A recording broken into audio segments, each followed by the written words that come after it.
So many headlines about the Church of God. Sometimes we are left to wonder, is this the same gospel Christ handed over to us? But these are all signs of end time. The church is not for perfect people. The church is meant to be perfecting people.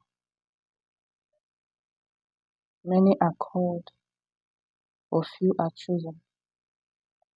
No matter what happened, Christ died for his beloved church.